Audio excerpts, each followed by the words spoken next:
warahmatullahi wabarakatuh. Alhamdulillah, bersyukur kepada Allah. Kita meyakini kita semua akan bermanfaat dunia wal akhirat. Amin. Yang kita muliakan, kita banggakan, kita rindukan buya kita Syekh Muhammad Al-Safwan, pengasuh tertinggi perkumpulan pengajian ilmu tasawuf Tarekat Naqsabandi Indonesia, asuhan silsilah ke-38 dari Rasulullah Sallallahu Alaihi Wasallam. Yang kita muliakan seluruh dewan guru atau dewan mursyid yang merupakan perpanjangan tangan, perpanjangan perjuangan dari buya kita yang alhamdulillah malam hari ini hadir. Banyak sekali guru yang hadir malam hari ini. Ini tanda bahwa Lebong insya Allah berkahi. Amin. Ketua umum perkumpulan pengajian ilmu tasawuf Tarekat Naqsabandi Indonesia yang kita banggakan, kita hormati, yaitu guru kita, Guru Edi Rusman. Perangkat desa yang kami hormati, Pak Kades dan seluruh jajarannya, dan seluruh pengurus Masjid At-Taqwa. Tadi hadir juga para wakil Polsek dan Ramil dan seluruh yang hadir. Ketua panitia kita banggakan dengan semangatnya tadi menyampaikan sambutan. Itu kami yakini bahwa keluar rasa dari hati, tekad dalam perjuangan membuat zikir akbar wilayah ini. Sudah 2 kali kan kita adakan di sini, di Lebong ini. Saya hadir sini sebenarnya bukan sebagai anggota DPR, tidak. Saya hadir sini hanya sebagai murid yang sedang belajar istiqomah mencari ilmu untuk kembali ke Tuhan yang sempurna. Jabatan itu di kantor, di masyarakat, pemerintahan. Tidak layak rasanya saya mengemban jabatan ke DPR saya di depan para dewan guru dan saudara filah perjuangan sekalian. Memang kebetulan saya diamanakan menjadi anggota DPR di Provinsi Bengkulu, kebetulan menjadi ketua Komisi 1 yang memang membidangi bidang agama, membidangi bidang keamanan. Kemarin siang kebetulan baru berjumpa dengan Pak Kapolda di kantor. Beliau bercerita bahwa Provinsi Bengkulu ini peringkat 2 tertinggi tingkat kriminalitas se-Indonesia. Hebat. Juara 2 tingkat kriminal, tingkat pencurian, tingkat perkelahian, tingkat pelecehan. Saya katakan dengan Pak Kapolda, memang secara syariat Pak Kapolda perlu membuat ulang pos kamling setiap desa. Perlu menambah personil, meningkatkan mutu SDM pengamanan. Tapi ada kata kunci yang paling pasti untuk tersebut, menyelesaikan semua kriminal. Apa itu? Hadapkan orang-orang yang telah ditangkap tersebut kepada dewan mursyid kami untuk tanamkan kalimat la ilaha illallah dalam hatinya sehingga terhapuslah niat untuk berbuat dosa. Itulah kuncinya saya bilang kepada Kapolda. Kalau dilakukan oleh semua Kapolsek, membawa semua orang yang bermasalah tersebut ke hadapan dewan guru, insya Allah tuntas, tidak ada lagi pencurian, perkelahian, dan pelecehan di Republik ini. Dan itu jelas dan teruji. Tadi malam saya bertemu dengan salah satu dewan mursyid kita, Guru Alvin, itu mursyid kita yang ada di Paklawa. 70 orang sudah gembong narkoba yang bertobat dan sekarang berjuang berjihad bersama Tarekat Naqsabandi, meninggalkan dunia kenarkobaannya, sekarang berjuang membawa orang untuk beriman kepada Allah Subhanahu wa Ta'ala. Itu fakta. Di Bengkulu juga ada beberapa anak muda yang selama ini kecanduan narkoba, dilakukan rehabilitasi, pengobatan dokter, terapi, tidak mempan. Kami hadapkan dengan dewan mursyid, dibaiat, diajarkan zikir, sembuh total, dan sekarang hidupnya semangat kembali, berjuang ikhtiar bekerja dengan sempurna. Itu bukti nyata, fakta ilmiah, dan saya siap buktikan orang-orangnya. Saya izin Dewan Guru tidak menyampaikan sebagai DPR, tapi saya sedikit cerita. Kebetulan kemarin saya ini ketua panitia Zikir Akbar Nasional 5 November di mana. Salam hangat, salam rindu saya saudara kita yang ada di Lebong. Terima kasih kemarin yang telah sempat hadir. Kemana? Bagi yang hadir, insya Allah merasakan bagaimana getaran bumi pertiwi sedang meratapi nasibnya hari ini.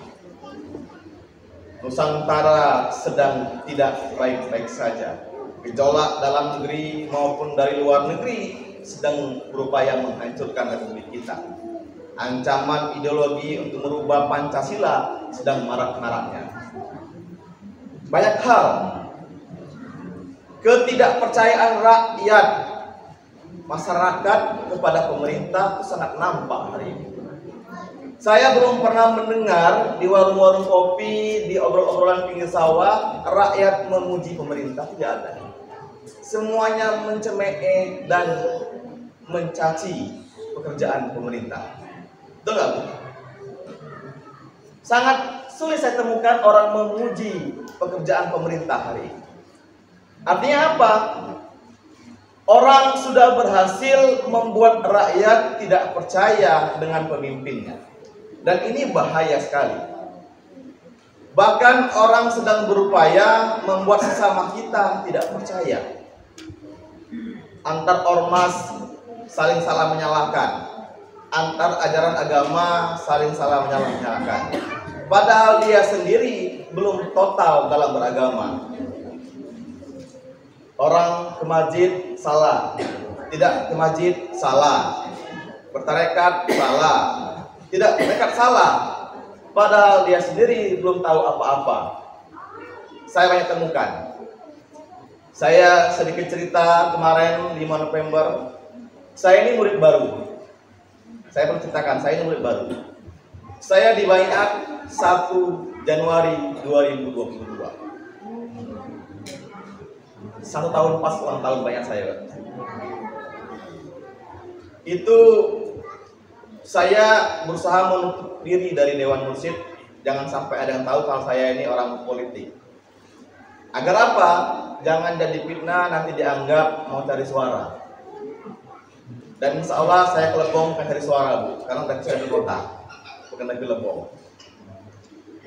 Setelah baiat 2 minggu, saya dipanggil guru saya. Diajak berdiskusi, ngobrol, bahwa pernah ada perintah Buya tahun 2003 dulu, Naksabandi mesti mendunia. Tarekat Naksabandi mesti sudah turun tangan, turun ke lapangan menyelamatkan NKRI. Itu 2003 yang lalu gue sampaikan. Bahkan kata guru pembimbing saya, Buya perintahkan mesti ada zikir akbar nasional. Tapi entah kapan tahunnya. Lalu bulan puasa, saya ingat betul, saya dipanggil kembali Dewan Guru. Waktu itu juga ada Guru Edi, ketua umum kita, mendapatkan petunjuk dari Buya bahwa zikir akbar nasional mesti dipercepat tahun 2022. Karena pandangan Buya, negeri kita sedang tidak sehat. Waktu itu jujur saya belum tahu apa maksudnya. Selaku murid, saya taat, saya taslim, saya ikutin perintah Dewan Guru. Dan dibentuklah kepanitiaan dan saya diminta mengemban tugas secara syariatnya selaku ketua panitia zikir akbar nasional untuk pertama kalinya. Saya belum kenal banyak Dewan Guru, saya belum kenal banyak saudara pila, uang pun tidak ada, tapi perintah mesti membuat zikir akbar nasional.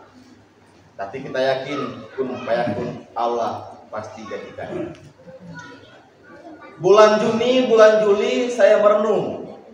Merenung, saya mendengar pidato Pak Presiden Jokowi, Panglima TNI, Wapres, kemudian pidatonya Ibu Sri Mulyani mengatakan bahwa 2023 akan ada namanya resesi ekonomi. Akan ada goncangan global mengganggu Indonesia. Saya merenung, oh ternyata inilah yang disampaikan Buya kemarin ketika berpuasa. Sebelum negara tahu, Buya sudah tahu terlebih dahulu akan apa potensi yang terjadi di negeri ini. Maka saya pun mengumpulkan kawan-kawan panitia, kita bertekad jiwa raga, harta benda, zikir akbar mesti diadakan demi keselamatan NKRI.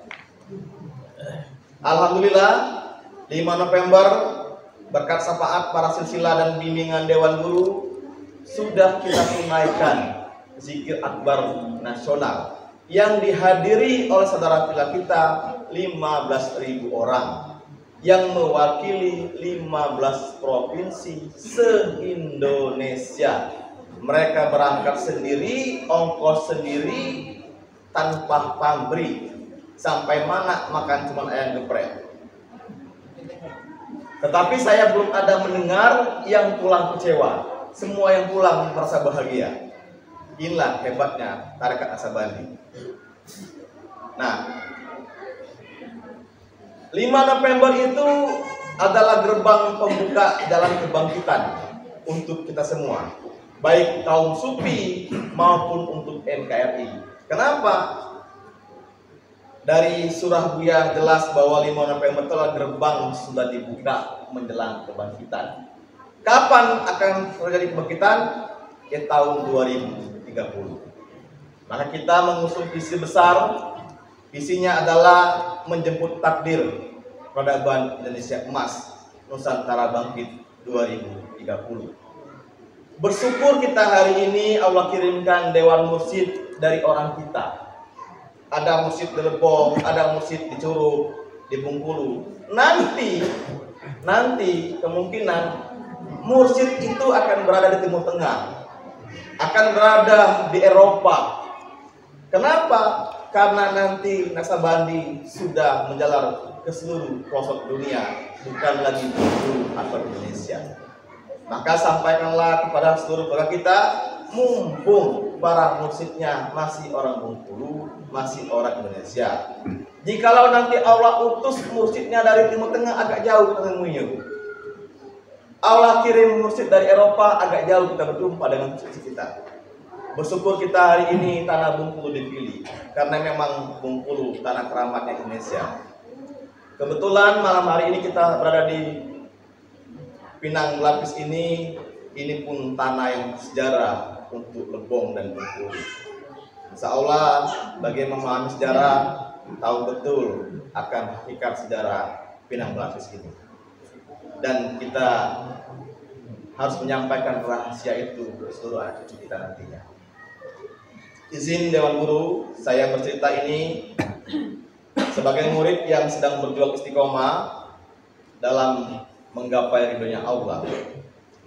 Pak Kades, di Bengkulu ini ada 1.300 lebih Kades yang hampir 80% bermasalah dengan aparat, baik jaksa maupun polisian.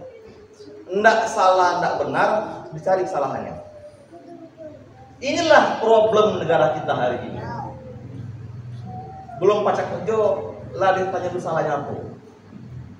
Dan itu fakta. Saya belum menemukan di Bengkulu ini berjumpa Kades yang riang gembira bertemu jaksa polisi. Galau yang ngeluh-ngeluh. Cemas-cemas ketemu jaksa dan polisi. Cemas-cemas dipanggil jaksa polisi dan lain-lain. Saya belum menemukan aparat pemerintah, pegawai negeri yang bahagia menjadi pegawai hari ini. Cemas-cemas galau demokrasi, cemas-cemas galau tangkap-ditangkap korupsi. Ini fakta. Saya renungkan faktornya adalah kita belum mendapatkan bimbingan kerohanian dari para guru-guru. Itulah kuncinya sebenarnya. 5 November terdahulu, Bapak sekalian, saya cerita, saya ini mesti menantangani 12 pernyataan. 12 lembar pernyataan di hadapan Kapolda Kepala BIN bertanggung jawab penuh terhadap semua peristiwa zikir akbar. Dianggap ini akan terjadi terorisme, pemberontakan, akan mendirikan negara Islam dan lain-lain. Bahkan saya mesti menandatangani kalau ada satu orang saja saudara Pila yang pulang dari mana kecelakaan, maka Dempulah yang bertanggung jawab. Saya tangan itu. Alhamdulillah dengan ridho Allah, saya tidak mendengar satu kecelakaan. Bahkan Kepala BIN dan Kapolda mengatakan tidak akan mengeluarkan izin zikir akbar nasional kalau jumlahnya melebihi 5.000. Saya katakan, mau Bapak keluarkan izin atau tidak, 1 senti pun saya tidak akan pernah mundur. Kalau dilarang 15.000, saya akan kumpulkan 50.000. Dilarang 50.000, saya akan kumpulkan 100.000 di Bengkulu ini. Karena tidak ada makhluk yang mampu menghalangi takdirnya Tuhan yang Maha Kuasa. Karena Bengkulu insya Allah telah dipilih Tuhan sebagai awal kebangkitan Nusantara. Kita meyakini betul bahwa Nusantara akan bangkit pada waktunya berawal dari tanah Bengkulu. Buya telah menyampaikan tentang itu, dan insya Allah itu adalah betul dari Tuhan yang Maha Esa. Hari ini dalam komando Ketua Umum kita, Guru Edi Rusman, saya sedang bertugas membantu beliau di DPP sebagai komisaris untuk menata organisasi. Kami ditugaskan Buya untuk menyusun organisasi kepengurusan Dewan Pimpinan Provinsi, Dewan Pimpinan Daerah, sampai ke majelis zikir tingkat majelis se-Indonesia. Untuk apa? Untuk mempersiapkan sumber daya manusia yang berkualitas, untuk mempersiapkan insan-insan yang penuh iman yang nantinya akan menjaga Nusantara kita, Indonesia yang kita cintai hari ini. Bapak Ibu, 5 November itu sejarah yang tidak mungkin terlupakan oleh semua anak cucu kita, murid Nasabandi maupun Indonesia. Sudah tersiar di seluruh pelosok Indonesia bahwa kaum sufi telah bangkit.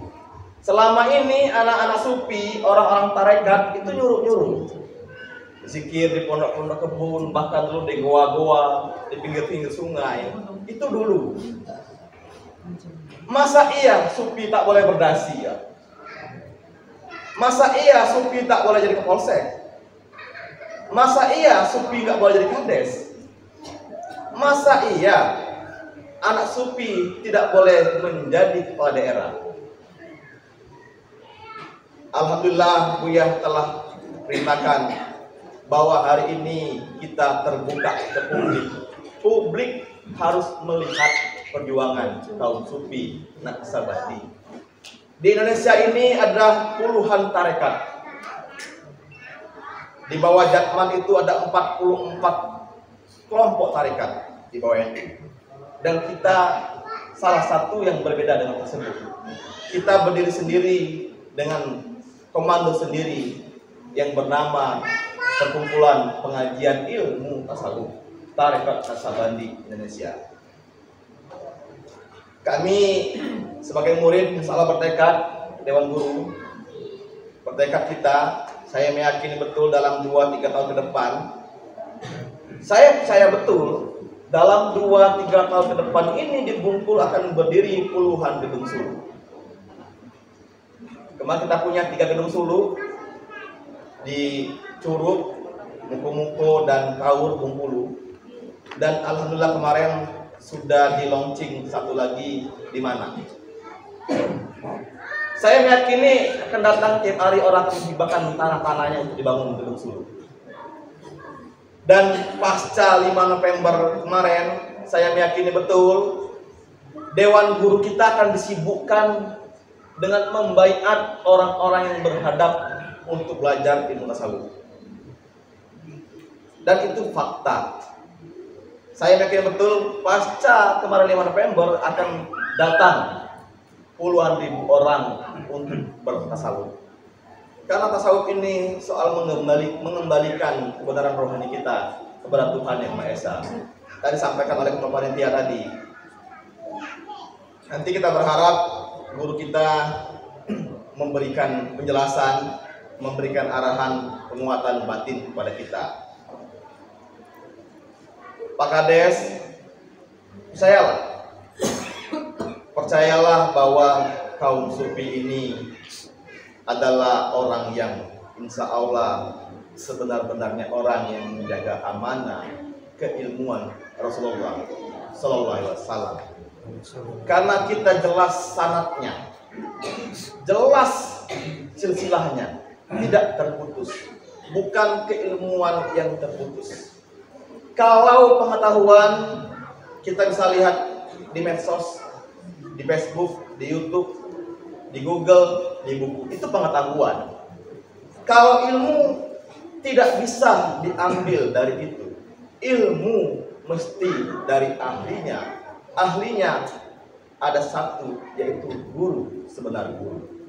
Tidak bisa kita mencari ilmu dari buku atau dari internet. Itu hanya pengetahuan. Kita mesti bisa membedakan mana pengetahuan dan mana ilmu.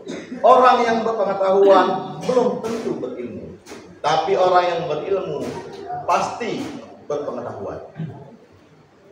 Saya tambahkan, jangan ragu kita bahwa NKRI dulu didirikan oleh para silsilah kita kaum sufi. Soekarno itu adalah anak tarekat. Anak tarekat. Orang mungkin tidak tahu, tapi sejarah ini mesti dibuka. Soekarno itu adalah anak sufi, anak tarekat yang ditugaskan membacakan proklamasi Indonesia Merdeka. Berdirinya Tentara Nasional Indonesia dan Kepolisian, Jenderal Sudirman adalah anak tarekat. Anak tarekat. Kalau hari ini ada kepolisian atau tentara membantah itu, mereka lupa akan sejarah lahirnya tentara Indonesia. Yang mendirikan NU, guru kita, itu adalah anak tarekat. Yang mendirikan Muhammadiyah pun anak tarekat. Makanya lucu kalau hari ini yang mewariskan itu menentang tarekat. Inilah sejarah kita sedang dibawa balikkan oleh orang luar untuk menghancurkan anak cucu Indonesia ini. Ini penting saya sampaikan. Penting sekali. Karena banyak kita lupa sejarah. Lupa sejarah lahirnya NKRI. Tahun 1673 itu berkumpul kurang lebih 165 orang kaum sufi di tanah Sumatera Selatan yang mempunyai 3 visi, yaitu melawan penjajahan, mendirikan negara Indonesia, dan mensiarkan ajaran kebenaran Rasulullah. Itu final dan fakta terdokumentasi. Kita tidak diajarkan berdebat oleh guru kita, tapi saya siap pasang badan dan nyawa taruhannya bahwa ilmu ini benar. Ilmu ini benar dan hakiki. Kalau kita tidak mewarisi, maka orang lainlah yang akan mewarisinya. Kalau kita tidak berjuang, orang lainlah yang akan memperjuangkannya. Dan saya berharap kita semua, para murid, baik yang suluk maupun tarekat, tetap dalam tasliman kepada Tuhan Yang Maha Esa, yang berwujud nyata taslim kepada Buya kita. Murid yang taslim kepada Buya pasti taslim pada dewan gurunya. Murid yang taslim kepada dewan gurunya pasti menjaga hukum negara kesatuan Republik Indonesia. Karena hukum negara adalah wujud nyata hukum Tuhan di muka bumi ini. Tidak mungkin ada anak sufi melanggar aturan, apalagi melawan negara. Tidak mungkin. Karena kita dikatakan Buya seperti itu, untuk menjaga tegaknya hukum NKRI, tetap berdirinya Pancasila di bumi pertiwi ini. Nanti dunia akan berbondong-bondong datang ke Indonesia sesuai dengan arahan Buya kemarin. Eropa itu hari ini adalah negara yang krisis moral atau negara yang tidak bermoral. Kenapa? Negaranya sedang membedakan antara agama dan negara. Di Eropa hal biasa orang tanpa pernikahan satu rumah itu hal biasa. Hubungan sesama perempuan, sama-sama laki itu biasa. Dan nanti puncaknya mereka akan rindu ajaran moral agama. Dan mereka akan mencari ke tanah Nusantara menghadap para sufi, para mursyid Naksabandi, insya Allah. Timur Tengah hari ini berjaya dengan minyaknya, kaya raya, Allah anugerahkan minyak buminya. Sekarang sedang menjelang krisis habis minyak. Dan inilah janji Tuhan pasti. Minyak energi terbarukan di dunia ini hanya ada di negeri iklim tropis, yaitu negeri khatulistiwa, yaitu Indonesia. Dan nanti Timur Tengah akan belajar pengetahuan itu, ilmu itu ke Nusantara untuk mencari ilmu tentang energi terbarukan.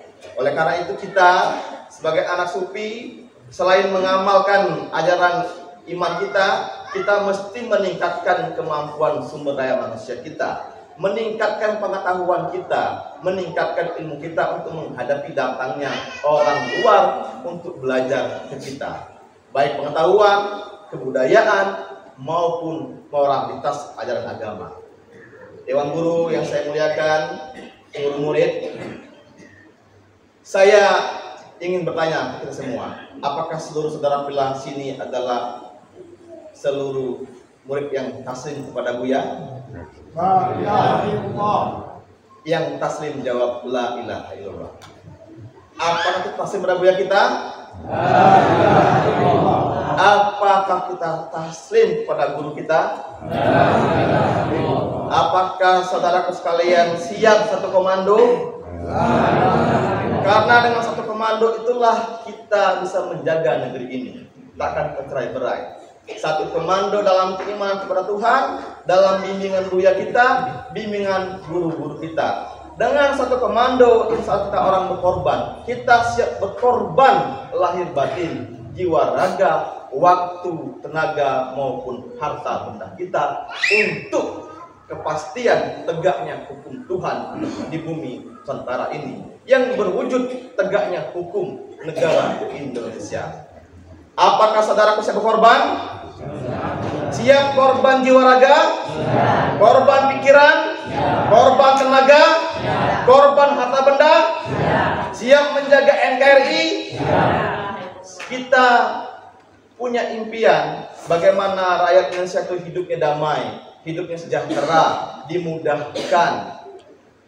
Kalau kita damai, aman, tentram, sejahtera, dimudahkan, maka kecil sekali persoalan dunia ini dengan iman dan dalam bimbingan guru kita. Oleh karena itu, Pak Kades, Pak Kapolsek dan mewakili, percayalah, kita siap bergandeng tangan memastikan rakyat kita ini sejahtera, damai, adil, tentram, dan mudah semua urusan.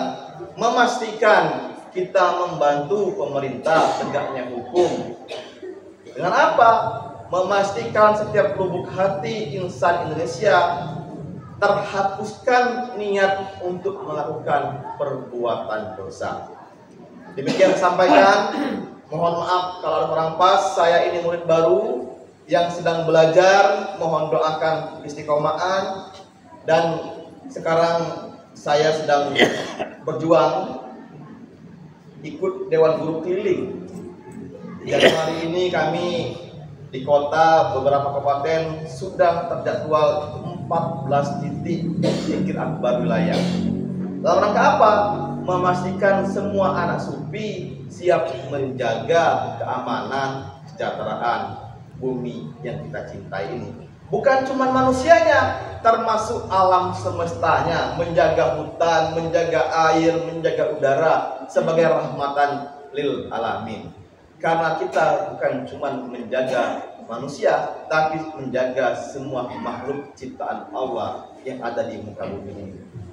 Terima kasih Dewan Guru, mohon bimbingannya, mohon doanya agar kami seluruh murid yang hadir ini diberikan kekuatan lahir dan batin, keistiqomahan. Sekali lagi Pak Kades, saya tidak hadir menyampaikan sebagai DPR. Tidak ada artinya DPR di hadapan kaum sufi. Kecil sekali itu. Gubernur sekalipun, presiden sekalipun itu tidak ada artinya dibandingkan perjuangan kaum sufi ini. Presiden, gubernur, DPR itu hanyalah pelaksana syariat dari perjuangan tegaknya kebenaran. Semoga nanti Nusantara ini lahir anak cucu kaum sufi yang siap memimpin negeri. Demikian, wassalamualaikum warahmatullahi wabarakatuh.